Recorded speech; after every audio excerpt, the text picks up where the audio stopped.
I went to Burning Man very much like, ooh, this is weird. I was very not liking it at all because people are strange. But the temple is when 70,000 people gather in the circle. I walked around for an hour just crying, Be the most beautiful structure. I was grieving the loss of a child. I was grieving the potential loss of a relationship. And then I was grieving my own life. Parece la obra más magnánima siempre. Hello, welcome to Coraje. My name is Valeria Soler. I'll be your host for this podcast. And today we will be discussing one of my favorite topics in the world, which is utopic world of Burning Man. And I'll be sharing with you some interviews that I did earlier this year. We had some really heartfelt conversations around the topic of vulnerability and grief. The temple was one of the things that touched me the most of my experience in Burning Man. It was really absolutely stunning. I cried. I went out and about and got in touch with the people building this year's temple, and I interviewed a few of them. One time when one of the important humans in my life have passed, and I couldn't properly attend the funeral.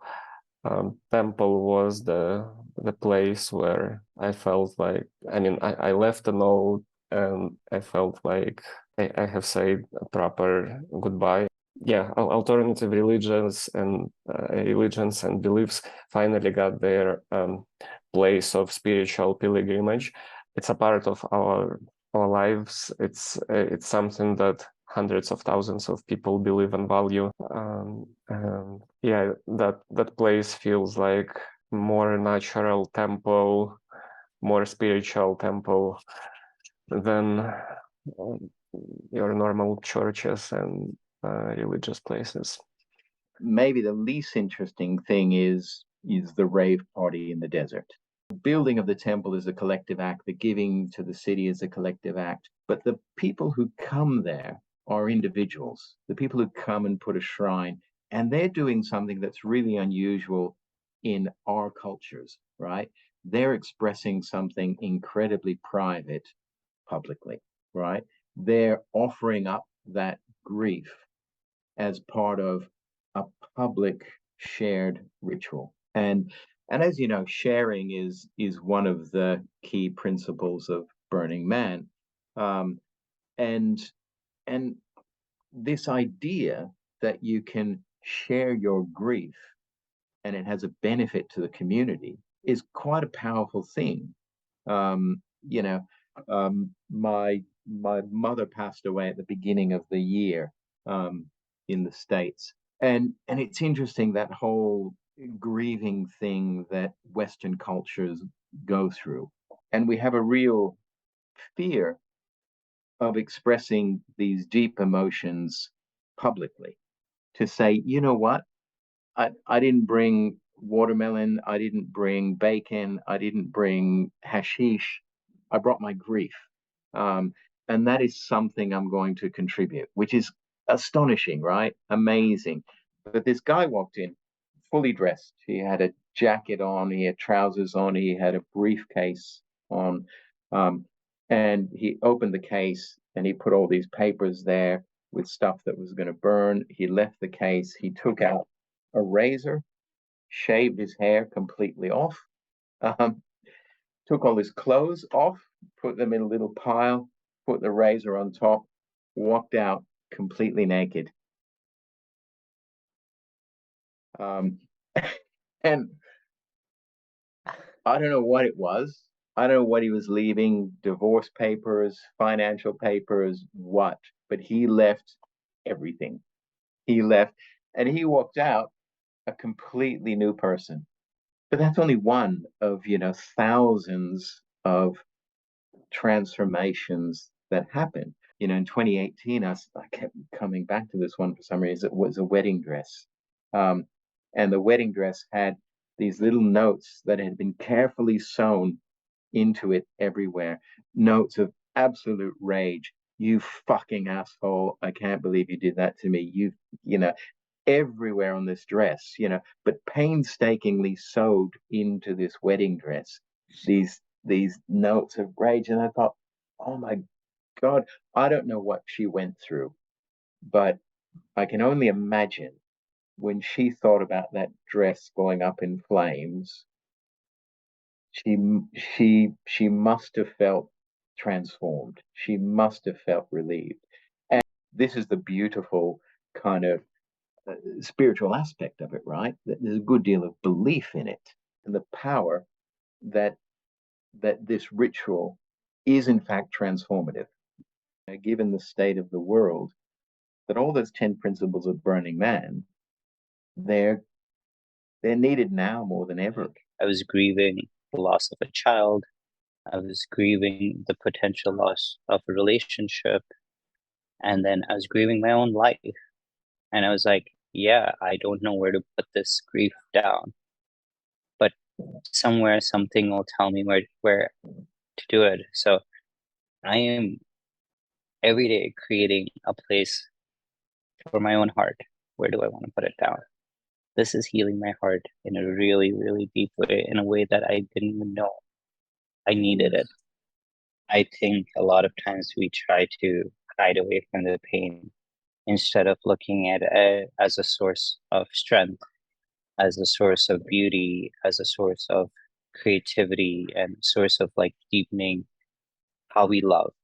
And the truth is, like, we're always going through collectively a lot of pain and suffering. Someone needs to stand up and say, like, hey, this is how I put down what I'm struggling with. Giving ourselves the permission that we're not letting it go to be forgotten, but we're making it a part of our everyday being by allowing it to transform into another thing and then another thing is beautiful. Yeah. And then, we have this whole idea of like, why do we burn it? We burn it because that temple becomes really, really heavy and it's asking to be free. And we're like, we can light it. And the way we make it free is we make it a part of the air we breathe. We breathe in that air so that they will never be forgotten. They become a part of our life. And then we go about living our life with the air they have given us so that we can take them forward into whatever we belong to and wherever we choose to participate. The last thing I would like to do is like tell that pain that it actually has no place in my heart, saying that it can't continue being alive in a greater way. Who am I to hold it back? Everybody's welcome if they choose to. If they're not, that's fine. They've got to find, their own invitation always. When I first came across the temple, I was like, what is this? I don't understand it. And I've been to the burn 12 years, and it took me a very long time to understand, really, really understand it. One of my favorite moments in the temple is after we built the 2017 build temple. After that opened, I just like strolled over there in the middle of the night, and I was just like walking around, seeing people cry, and like having a lot of really hard moments. And then I met up with another temple builder who was just there, and then two more joined. And we all looked at each other and we started laughing. And we just started laughing and laughing and laughing. We did this. We made a place where people can do this. It was insane. It was crazy, but we did this. And it was such a joyful moment to see it being taken up by other people. And we're like, because we didn't know if it was going to be it or not. But to me, it's like, I will always be a temple builder because I'm like, this is worth giving my life for. And when the invitation comes in my own heart where I'm like, yeah, I can show up for this, I will take it off. And that's where I am today, being the volunteer lead on this temple. You gave a little bunny to a child who was there, who was crying. Yeah, the closing event, and that packs up, puts like a wrap around all the madness that happens in the week, and puts it in its in its right context, life and death, and it does have a certain meaning for me. Just the way the structure is put when you come there, it gives you a certain feeling. And to be honest, for me, I also lost people in the past for sure, but I didn't hang up like a ladder or something, or also at that night of the temple burn, I did not really think about these people specifically. But it always brings out some really interesting feelings thinking about that. Yes, I want to do all of this, but I know at some point it's going to be over. I won't be able to do it anymore. I'm going to die. El templo para mí siempre ha sido el lugar más especial del Burning Man realmente. O sea, empezando por la parte arquitectónica, me parece la obra más magnánima siempre. Es el paso obligado porque es el lugar mágico donde uno puede llegar allí de pronto en algunos casos a expiar sus culpas, a pedir perdón, a hacer un homenaje a sus familiares, a sus amigos. Entonces creo que no hay un lugar que tenga un significado más especial para los bornios. He visto ya la tristeza y la alegría y la melancolía, la he visto en el templo, siempre está presente allí. Pues, obviamente con tantas personas que lo visitan a diario, pues hay un poquito de todo, cada uno va en un mood diferente, cada uno va con una idea diferente de lo que tiene que curar o dejar ir allí. Entonces, he visto gente muy triste llorando, colocando fotos de sus parientes, escribiendo, dejando un mensaje para el futuro o para dejar el pasado allí. Sí, siempre me ha llamado mucho la atención el tema. No me gusta mucho, por ejemplo, tengo amigos que les gusta mucho ir a leer todos los mensajes que ven allí. Eso sí, eso sí no me gustan, prefiero yo hacer el mío, que lo he hecho 2 veces. De resto siempre lo he tomado como un lugar de meditación y de admiración, desde el punto de vista arquitectónico también, porque siempre, como te digo, me parece que es el lugar más bello del Burning Man, el lugar donde se esfuerzan más. Es la obra de arte máxima en arquitectura. O sea, fue muy emocionante, definitivamente, muy emocionante, y pues para todo el mundo es muy significativo.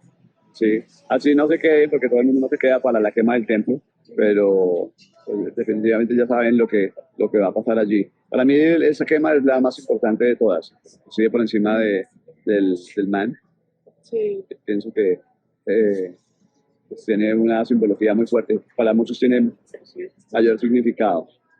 La quema del hombre pues es más una fiesta, un show, un espectáculo, y esta definitivamente es algo muy espiritual, muy simbólico, de mucho significado. I'm going to go ahead and tell you my story about the first time at Burning Man. I went to the temple. I went to Burning Man very much like, ooh, this is weird. I was very not liking it at all because people are strange. They are strange. My friend told me, oh, that's the temple. What? A temple? To me means Mormon temple, Jewish temple, satanic temple. Because of my church background, I expected to be religious. He said, you need to go in there. I went there, I was expecting to be ushers handing out a program. I expected rows. I expected an order of service. I thought there was going to be something directed because that's my background, church background. Walked in, it was just every form of contemplation that I'd never really experienced before.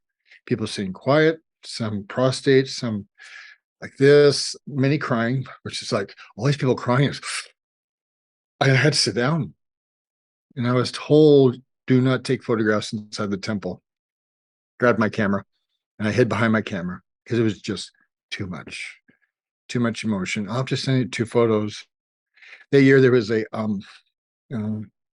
indigenous Alaskan sculpture of a man, slate in the middle. And people who were grieving were putting their hands on it. I saw this young guy put his hands on it and start weeping. I cried too. So I'm watching him, and then two strangers walked up. Just silently held him.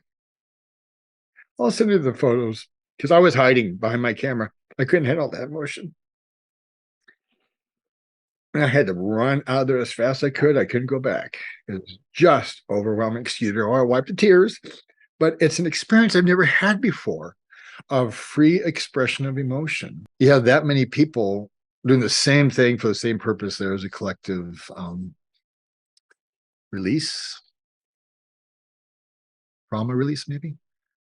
During the burn itself, you can feel it. And when the thing collapses, everybody gasps. Was it probably by then 50,000 people all at once gasping? Times I've been to Burning Man 9 times now, and the temple has often been a space that's always felt more contemplative or like about receiving or shedding, or in this case of this year, really felt release and transformation. That was the overarching feeling. And it was such an odd year with the rain and the delays, and I was 6 months pregnant on Playa, and was supposed to leave a lot earlier, and we actually ended up staying all the way through the temple burn because there was just a piece of it that didn't feel like it would be complete until it had gone up. And actually Ella and Reed and them, when they structurally designed the space, they built in plans for how it was going to burn in a way that was really powerful to watch on site as well. So I joined from the first weekend, and got to participate for about the first month, until I got pregnant and then had to step away for a few months. One of the things I loved best was Ella and Reed both really grounded every single build weekend in a meditation on love and compassion and gratitude. And when I got on Playa and like touched the wood and like got to feel it in real life, that emotion was conveyed. Like it felt like love, and I thought that was really powerful. Yes and no.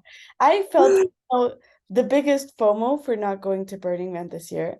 And then all of my friends and family that knew that I was feeling the FOMO sent me the news stories of how everything was, crazy with the mud. So it's like, see, good thing that you didn't go. And then I was like, yeah, good thing I didn't go. But I was thinking like, no, but now they're going to bond even more because it's more authentic.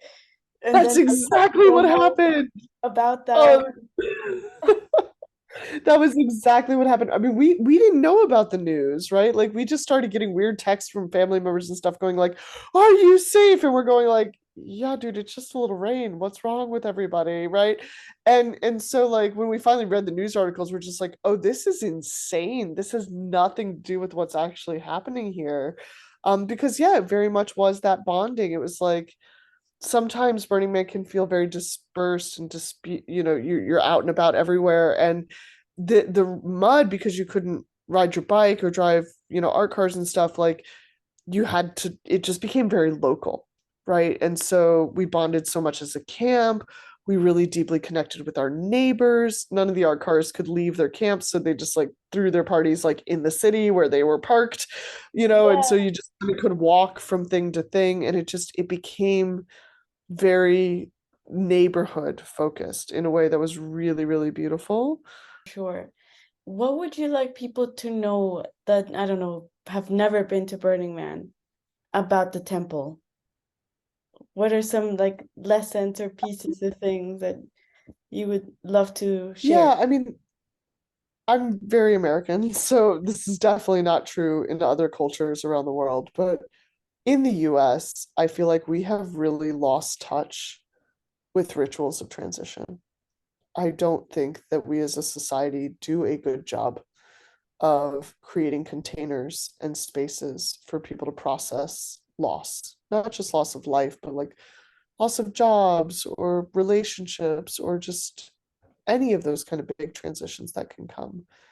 And I find that the ritual at Burning Man and the container created by the temple is a necessary catharsis for community.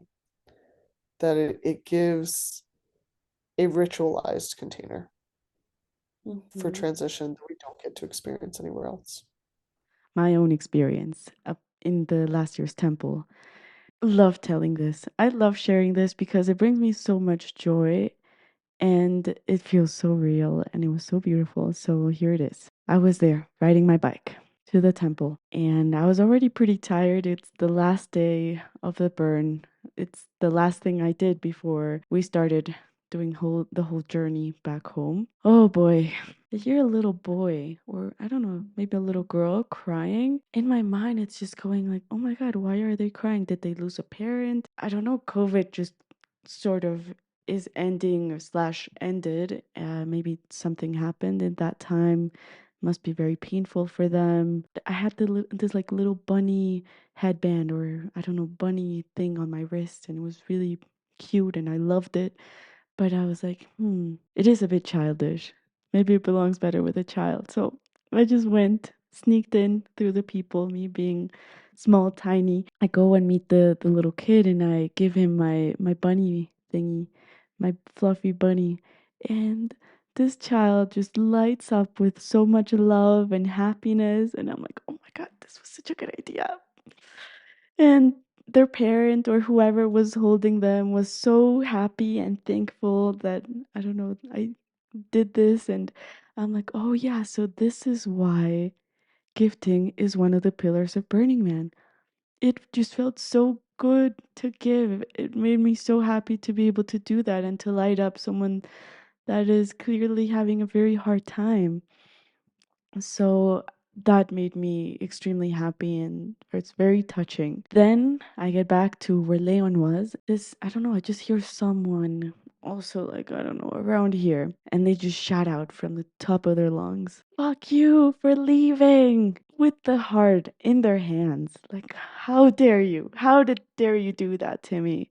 Someone else screams, "I love you for living." And I was like, boom, bam. Just like that, I understood the stages of grief, of denial and acceptance, of feeling the pain and the gratitude for what was lived. You know, if there was nothing to be sad about, there also wouldn't be anything to be thankful for. Well, I was like, ooh, wow, okay, that's a whole lecture that I got. For me, the biggest takeaway is the power of vulnerability, you know, because we walk around, we see everyone out there just, I don't know, doing okay, doing great. A lot of our conversations are not really focusing on what's really going on inside. Are you actually okay? Are you actually fine? Or is this just a facade that you're trying to hide behind? Seeing how everyone was so open to display just the biggest things that they're carrying in their heart: grief, loss, addiction, heartbreak, so openly and vulnerably was inspiring. It was extremely powerful. If there's one thing that you can leave with in this video is the power of vulnerability.